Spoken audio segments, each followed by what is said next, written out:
एक आम आदमी की पूरी लाइफ में क्या स्ट्रगल होती है?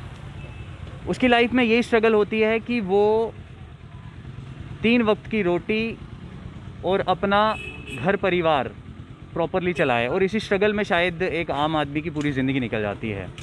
अब ये सब कुछ मैं किस कॉन्टेक्स्ट में कह रहा हूँ इसके ऊपर अभी आपको पता चल जाएगा, लेकिन मैं आपको ये बताना चाहता हूँ कि जिस तरह कोरोना वायरस इस समय हर कोई इस महामारी से जूझ रहा है और लगभग 1 साल से ज़्यादा का समय हो गया है और ये इसका सेकंड वेरिएंट इस समय चल रहा है, ऐसे में एक आम आदमी की चिंता भी बढ़ती जा रही है, स्ट्रगल और ज़्यादा बढ़ती जा रही है, क्योंकि जिनके पास रिसोर्सेज नहीं है, जिनके पास रिसोर्सेज तो हैं वो तो मैनेज कर सकते हैं, जिनके रिसोर्सेज नहीं हैं उनके लिए कहीं ना कहीं मैनेज करना बहुत ज़्यादा टफ हो जाता है। ऐसे में गवर्नमेंट ऑफ इंडिया द्वारा रिलीफ़ के तौर पर, कोविड रिलीफ़ के तौर पर उनके लिए अनाउंसमेंट की गई है कि 2 मंथ्स उनको राशन दिया जाएगा और उसकी एक क्वांटिटी सेट की गई है। चलिए, इसके ऊपर तो पूरी तरह से जो यहाँ के एडमिनिस्ट्रेटिव अफसर्स हैं या जो कंसर्निंग मजिस्ट्रेट्स हैं या जो कंसर्निंग इसका डिपार्टमेंट है जिसके डोमेन में ये है, अर्बन एरियाज़ के बीच में पूरी तरह से चेक रखा जा रहा है। वहीं बात करें अगर हम रूरल एरियाज़ की या फिर फॉर फ्लंग एरियाज़ की, वहाँ पर किस तरह का चेक है, क्या वहाँ पर प्रॉपरली एक आम आदमी को राशन मिल रहा है या नहीं मिल रहा, या उसकी स्ट्रगल बढ़ती जा रही है। ऐसी ही एक खबर किश्तवाड़ के कुंथवारा इलाके से सामने आई है। हमारे साथ इस समय जो एक व्यक्ति हैं, ये उसी एरिया के सरपंच हैं, संजय परिहार। में इनका सबसे पहले इंट्रोडक्शन करवा दूं और इनसे हम जानेंगे कि ऐसी क्या वजह है कि इस पेंडेमिक में इनको आवाज़ उठानी पड़ी और मीडिया को भी अप्रोच करना पड़ा, हमें भी अप्रोच करना पड़ा। सबसे पहले संजय जी, आपसे जानना चाहेंगे कि किस एरिया के आप सरपंच हैं और ऐसी क्या वजह है, क्या एक्चुअल में ग्राउंड रियलिटी है, थोड़ा सा हमारे माध्यम से आप बताएं। देखिए, मैं संगना पंचायत ब्लॉक धर्मशाला डिस्ट्रिक्ट किश्तवाड़ में सरपंच हूँ जी। काफ़ी देर से इस राशन के ऊपर चर्चा हो रही थी मेरे पंचायत में कि काफ़ी सारे लोगों ने मेरे को अप्रोच किया कि सरपंच साहब, राशन नहीं मिल रही है। तो मैं उनसे पूछता था कि ऐसा क्या है कि आपको राशन क्यों नहीं मिलती है। नहीं जी, मैं CPL था, मेरा AY बोलते हैं उसको या अंतोतिया बोलते हैं, तो वो काट दिया गया है और APL कर दिया गया है। मैंने कहा, आपकी क्या नौकरी लग गई है या कुछ ऐसा है क्या? कहते देख लीजिए, आप मेरे घर आइए, मेरे फैमिली से मिलिए, सब कुछ।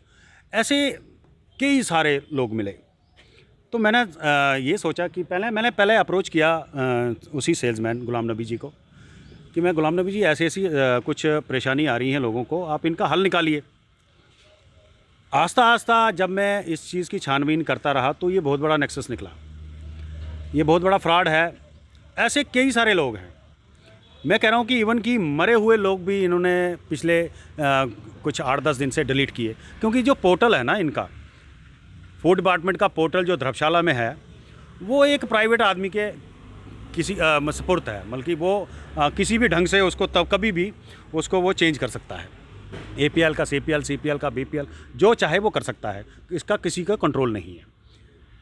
तो जब मैंने ये चीज़ें AD साहब को बताई, AD साहब को लेटर लिखी, AD फूड तब प्रदीप शान जी होते थे, तो उनसे अप्रोच किया, तो उनको लेटर लिखी, तो उन्होंने ये कमेटी बैठाई, तो इसका छानबीन की।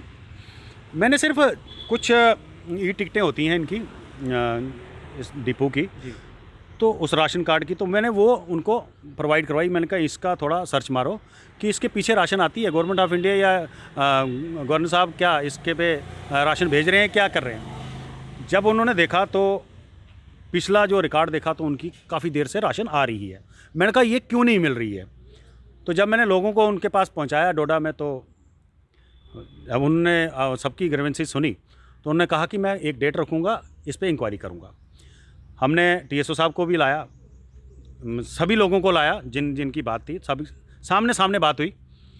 उसके दूसरे दिन इनको वहाँ से सस्पेंड नहीं किया। इन्होंने कहा, ये जांच का विषय है, ये कोई एजेंसी इसमें बिठाएंगे या कोई कमेटी बैठाएंगे, तो इसमें प्रॉपर चैनल से इसको। कमेटी बैठी, अगर राशन पीछे से आया तो वो कहाँ गया, क्या इसकी ब्लैक मार्केटिंग है वहाँ पे? हाँ, ब्लैक मार्केटिंग का भी हमने सबूत दिया। लोगों ने बोला कि हम भाई APL में डाल दिया है, राशन तो लेनी है, तो हमसे 1200, 1000, 900 रुपया लेते हैं, तो हमें वो देते हैं, क्योंकि हम कैसे खाएंगे इतना महंगा राशन बाहर से। मजदूरी करके कमाने वाला आदमी वो क्या खाएगा। तो यही चीज़ें देखकर उस बंदे को वहाँ से शिफ्ट किया, दूसरा लगाया। नेक मोहम्मद जी आए हैं उसकी जगह। आज भी उन्होंने मतलब कि राशन दे रहे हैं। पुरानी जो राशन जिसको नहीं मिली थी वो भी प्रोवाइड करवा रहे हैं। क्यों? क्योंकि अब टीएसओ साहब ने अब स्ट्रीमलाइन कर दिया है सारा सिस्टम कि जिसका काटा था, अब मैंने वही एडी साहब को बोला था, मैंने कहा ये काट रहे हैं जैसे मरे हुए आदमी है। कहते हैं आप निश्चिंत रहिए, जब भी इंक्वायरी बैठेगी इनसे पूछा जाएगा कि भाई ये इस डेट को कैसे काटा।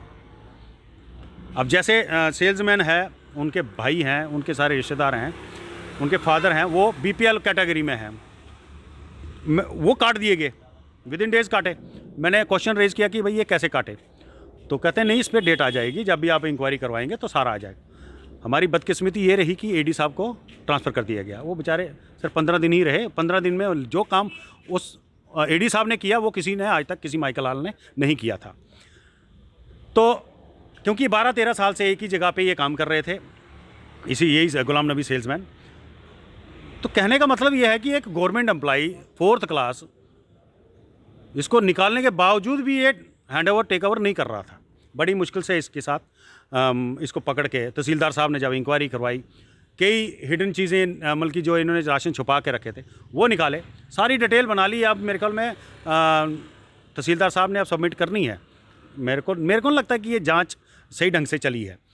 मैंने एलजी साहब को भी ग्रीवेंस सेल में लेटर डाली है, जैसे चीफ सेक्रेटरी साहब को भी डाली है, फिर अपने ये फूड डिपार्टमेंट के सभी को डाली है। ये तो आपके द्वारा इनिशिएटिव लिया गया ना, आपकी नोटिस में ये चीज़ें आई तो आपने इस चीज़ के लिए थोड़ा हल्ला किया, सीनियर ऑफिसर्स को अप्रोच किया, ब्यूरोक्रेट्स को आपने मिलने की कोशिश की। मैं आपसे एक चीज़ जानना चाहता हूँ, जिस तरह गवर्नमेंट ऑफ इंडिया ने डिजिटल इंडिया को बढ़ावा दिया है, डिपार्टमेंट्स की अलग अलग पोर्टल्स बनाई गई हैं, उसका साफ और साफ यही मकसद है और यही एक एम है, यही फोकस है कि ट्रांसपेरेंसी आए। क्या लगता है आपको कि ट्रांसपेरेंसी आ पाई या उसके बीच में भी जुमला होना शुरू हो गया? नहीं, एक चीज़ मैं देखूँ ना, जो ये राशन आज तक बांटते आए, ये ऑफलाइन सिस्टम रखा था इन्होंने। दूर दराज इलाका था, 15-20 किलोमीटर, मतलब कि कचरे पैदल चलनी, बंदे भी पैदल चलने, रोड का कोई सिस्टम नहीं है वहाँ पे। उस वजह से मतलब कि एक तो स्टोर नीचे था, 15 किलोमीटर के बाद ऊपर डिपो में राशन बांटनी होती थी, इसको ऑफलाइन रखा था। अब ये किस तहत रखा था, बल्कि ये भी कोई एक गेम प्लान था कि ताकि इस पर सारी चोरी चारियाँ जो भी इतनी हैं कर सकें हम। 2-3 दिन से जैसे सेल्समैन ने एंट्री की है नए वाले, वो अब ये सारे पर्दे फाश होंगे। इससे ये क्या कर रहे हैं, ये जो ग्रुप है 8-10 बंदों का, मीडिया में जाते हैं, गालियाँ देते हैं मेरे को, अनाप शनाप बोलते हैं, मुझे उससे कोई फ़र्क नहीं पड़ता। प्रधानमंत्री तक को गालियाँ देते हैं आज तक। प्रधानमंत्री जी क्या कर रहे हैं वो सबको पता है। ऐसे ही मैं भी गरीबों के लिए क्या कर रहा हूँ सो लोगों को पता है। मुझे इन चीज़ों से कोई फ़र्क नहीं पड़ता, लेकिन चीज़ ये है कि जो चैनल दिखाना चाहते हैं वन साइड नहीं दिखाएं। कुछ पब्लिक मेरी साइड भी बोलती है, जैसे इन्होंने कहा कि ये फ्रिकता परसी कोई नाम वर्ड है वो करता है जी। देखिए, मैं आपके चैनल के माध्यम से बोलना चाहूँगा कि मुझे जहाँ तक सारी जानकारी जो मिली है, जैसे वीडियो प्रोवाइड करवा रहे हैं या वीडियो बनाते हैं, जैसे मेरे पे हमला हुआ वहाँ पे, वो वीडियो किसने बनाया? वो उसी गांव के लोगों ने, और वो भी मुस्लिम लोग थे, वही सपोर्ट कर रहे हैं। क्यों कर रहे हैं? क्यों? ये आदमी गलत है। मैं कह रहा हूँ कि इसको सज़ा होनी चाहिए। मैं गारंटी से बोलता हूँ कि जो भी नेक्सस है ये सीबीआई के अंडर आना चाहिए। मेरी यही रिक्वेस्ट रहेगी गवर्नर साहब से भी, अगर ग्रीवेंस हेल्थ में मेरी बात सुनी जाए तो मैं कह रहा हूँ कि इसकी इंक्वायरी अगर सीबीआई या विजिलेंस हो तो ये जितना भी डिपार्टमेंट है सब अंदर हो जाएगा। मेरा आखिरी सवाल आपसे रहेगा, क्योंकि जिस तरह आपने एरिया के बारे में बताया और कुंतवारा के बारे में हम भी पढ़ते रहते हैं और सुनते रहते हैं, काफ़ी फॉर फ्लंग एरिया है, रिसोर्सेज बड़े ज़्यादा कम हैं। आपको नहीं लगता कि जिन लोगों के बैकलॉग हैं राशन को लेकर, जो कंप्लीट अभी तक नहीं हो पाए, स्टिल स्ट्रगल जारी है उनके लिए कोई मैकेनिज़्म ऐसा बनाना चाहिए सो डैट कोई स्टारवेशन का शिकार ना हो? क्योंकि वहाँ पे लोगों के रिसोर्सेज कम है, सहूलियत कम है, और कहीं ना कहीं उनकी जो स्ट्रगल रहती है और अप्रोच रहती है 3 वक्त की रोटी की रहती है और अपना घर बार चलाने की रहती है। वैसे तो हर एक आदमी की यही रहती है, लेकिन उनकी स्ट्रगल इसके लिए ज़्यादा होती है। क्या इसके लिए आप कहना चाहेंगे? देखिए, मैं चाहता हूँ कि ऑनलाइन सिस्टम हो जाए, जैसे पोर्टल एक बाहर के व्यक्ति को दिया हुआ है।